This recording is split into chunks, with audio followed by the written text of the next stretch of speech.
میرے انتہائی واجب الاحترام محترم و مکرم جناب اساتذہ کرام، طلباء اعزاز، آج کے اس مبارک پروگرام سیرت النبی صلی اللہ علیہ وآلہ وسلم میں سیرت کے چند پہلوؤں پر روشنی ڈالوں گا۔ سامعین محترم، کچھ دیر کے لیے حال سے رشتہ چھوڑ کر 15 صدیاں پیچھے لوٹ جائیں،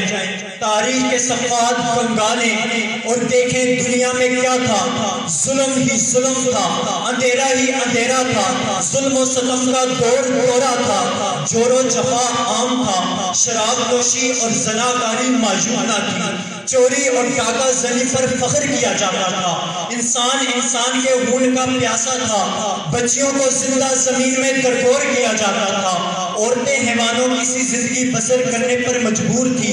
کمزوروں اور ضعیفوں کا کوئی پرسان حال نہ تھا، جس کی لاٹھی اس کی بھینس کا قانون نافذ تھا، قبائلی لڑائیاں سال ہر سال تک جاری رہتی تھی، انتقام پر انتقام کا سلسلہ چلتا رہتا تھا، افراتفری تھی، اضطراب تھا، بے چینی تھی، بدی کا راج تھا اور بے حیائی کا غلبہ تھا، انسانیت کا ٹمٹماتا ہوا چراغ